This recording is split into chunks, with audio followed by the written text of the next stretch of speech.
اپنے ملک اور قوم اور اداروں کی خدمت کریں.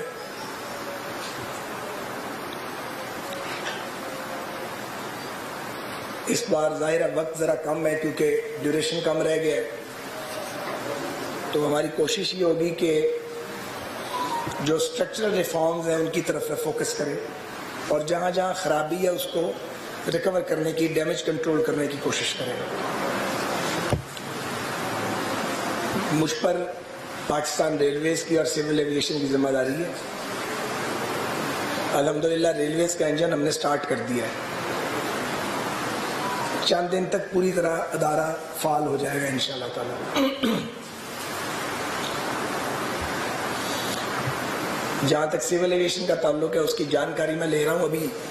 اس میڈیا ٹاک کے بعد یہاں پہ ابھی زوم میٹنگ ہوگی جس میں سارے ملک میں جو جہاں ہمارے افسران موجود ہیں ان سے سول ایویشن کے ایشوز پر بات ہوگی. تو بنیادی طور پہ ہمارا موٹو یہی ہے کہ ہم کام کرنے کے لیے آئے ہیں، ایک لمحہ بھی ضائع کرنے کے لیے نہیں، اور ہم کوشش کریں گے کہ فرق واضح ہو اور فرق نظر آئے. نہ کسی سے کوئی انتقام لینا ہے، نہ کسی کے خلاف کوئی انتقامی کارروائی کرنی ہے، نہ اتنا وقت ہے. ہم نے اپنی ساری انرجی جو ہے وہ اس کام پہ لگانی ہے جس کے لیے ہمیں یہاں لوگوں نے منتخب کر کے بھیجا ہے. فی الحال دو باتیں میں آپ کو ریلوے کے حوالے سے گزارش کر دیتا ہوں. ایک تو یہ کہ آپ کے ذریعے میں ریلوے کے تمام ملازمین کو اور پینشنرز کو یہ پیغام دینا چاہتا ہوں کہ ان کو وقت پہ تنخواہیں اور پینشن ملے گی انشاءاللہ تعالی. وہ جو پہلے ہوتا رہا کوشش کریں گے وہ اب نہ ہو. تو فنڈز کا ارینجمنٹ ہم نے کر لیا ہے، ٹائم پہ ادائیگیاں ہوں گی تمام ملازمین کو اور پینشنرز کو، کیونکہ عید قریب آ گئی ہے تو اسے مناسب نہیں تھا. دوسرا جو فیصلہ ہم نے مل کے کیا ہے، آپ کو پتہ میں اکیلا کوئی فیصلہ نہیں کرتا جب تک متعلقہ ادارے کی جو ہائرارکی ہے اس کو آن بورڈ نہ کریں. تو عید، ترو اور اس سے اگلے دن جو 3 دن ہے اس پہ ریلویز کے کرایوں میں 30% انشاءاللہ کنسیشن ہوگی. جو پچھلا پی ایس ٹی پی ہے اس کا ہم نے اس کی ریڈنگ شروع کر دی ہے، اور جو اگلے پروجیکٹس ہیں وہ اگلے 2-3 دن میں ہم پی ایس ٹی پی پچھلا اور جو اگلا پرپوزڈ ہے اس کو مکمل کر لیں گے انشاءاللہ تعالی. میں نے ہدایات ان کو جاری کی ہیں کچھ ضروری قسم کی، جیسے کہ سبھی اور نائٹ سیکشن ابھی تک 98% بن چکا ہے اور اس کے اندر کچھ شارٹ فالز ہیں، تو اس کا بھی ہم جائزہ لے رہے ہیں کیونکہ بڑی ہیوج انویسٹمنٹ ریلویز نے وہاں پہ کی تھی لیکن ٹرین نہیں چلی. بہت سارے پروجیکٹ میں نے دیکھے ہیں جو 4 سال پہلے جہاں ہم چھوڑ گئے تھے وہیں کھڑے ہیں، ان کے اندر کوئی پیش رفت نہیں ہوئی. 1-2 پروجیکٹ ایسے ہیں جو نیب نے جو تباہی مچائی ہے اس ملک میں اس کی وجہ سے افسران نے ہاتھ ہی نہیں لگایا اور وہ 4 سال کی تاخیر کا شکار ہو گئے ہیں. تو اب ہم اس کو دوبارہ اس کو ادارے کو ٹیک اوور کیا انشاءاللہ تعالیٰ، تو اپنے افسران، ملازمین اور ان سب کے تعاون سے انشاءاللہ پہلے جیسا ماحول واپس آ جائے گا، بلکہ آ گیا ہے. اور سیکریٹری ریلویز بھی ایک ریلوے سروس کے افسر ہوں گے، اور اسی طرح سی او ریلویز بھی، وہ تو ہوتی ریلوے سروس کے اندر سینئر موسٹ آدمی کو لگایا جائے گا میرٹ کے اوپر. کسی کو ادارے سے نکالنے کا، جو پچھلے دور میں آئے ہیں، نکالنے کا کوئی پروگرام نہیں ہے. میں فردن سب سے ملوں گا اور جو باصلاحیت لوگ ہوں گے وہ یہاں کنٹینیو کریں گے. آئی جی ریلویز بھی فیصل شاہکار ایک اچھے ویل ریپیوٹیڈ افسر ہیں، وہ بھی انشاءاللہ یہیں کنٹینیو کریں گے، اپنی پروفیشنل ڈیوٹی سر انجام دیں گے. تو یہ ابھی چند بنیادی باتیں ہیں. سول ایویشن کا محکمہ میرے لیے نیا ہے اور بہت بڑا چیلنج ہے. ریلوے اب اتنا بڑا چیلنج نہیں ہے کیونکہ وہ ہم مل جل کے سارے کر لیں گے، اور ویسے بھی آپ کے ہوتے ہوئے جو ہے وہ کسی غلطی کی گنجائش نہیں ہے، کیونکہ آپ جتنے مہربان ہیں اتنے ہی سخت ہیں، اور آپ کو سخت ہونا چاہیے کیونکہ آپ میں سے بہت سارے دوست جو ہیں وہ اپنی رائے دیتے ہیں اور ان کی رائے کا بہت فائدہ ہوتا ہے. تو میں آپ سے پھر درخواست کروں گا کہ پہلی سی اسپرٹ کے ساتھ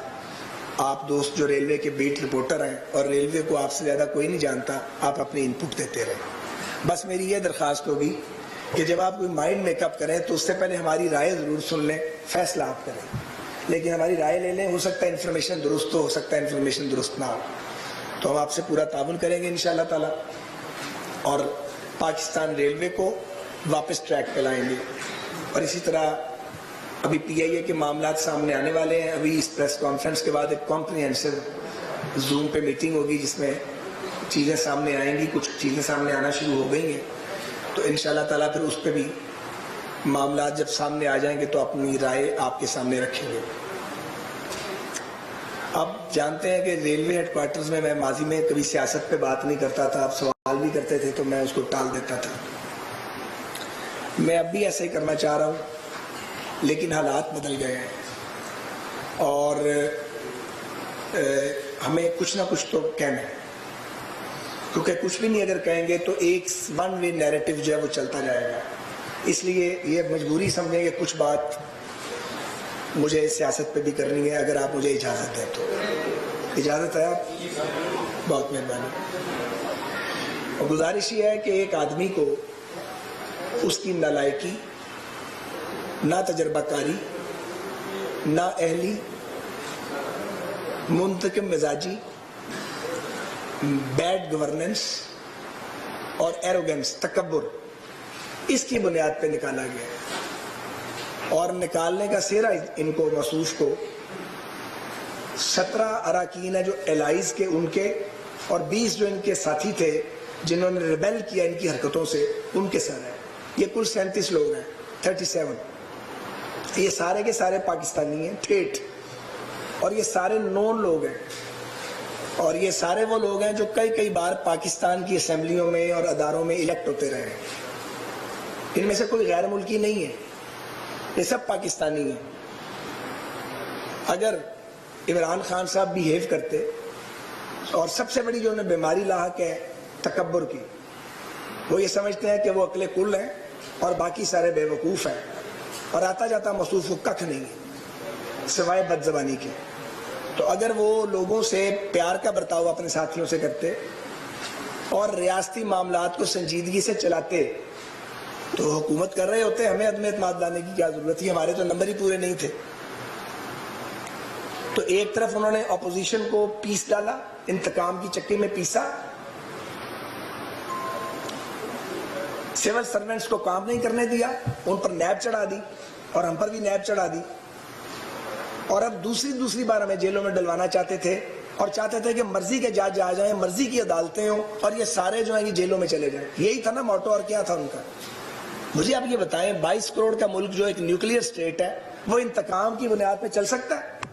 جہاں لوگوں کے پاس کھانے کے لیے روٹی اور پہننے کے لیے کپڑا نہیں ہے، جہاں کلین ڈرنکنگ واٹر آپ لوگوں کو نہیں دے سکتے، جس کے شہروں میں سیوریج کھڑا رہتا ہے اور پونڈنگ ہوئی ہے، اور ہم 50 سال پرانی زندگی گزار رہے ہیں، دنیا 50-100 سال آگے جا چکی ہے، وہاں وقت ہے اتنا کہ جسے حکمران منتخب کیا جائے یا ایون سلیکٹ کیا جائے عمران خان کی طرح، وہ آ کے تو ڈنڈے ماری شروع کر دے؟ اس شخص نے کی، پہلے اس نے ہمیں چور بنانے کی کوشش کی، سب ملے ہوئے تھے اور جناب چور بنانے کی کوشش کی، پھر ہمیں دائرہ اسلام سے خارج کروانے کی کوشش کی۔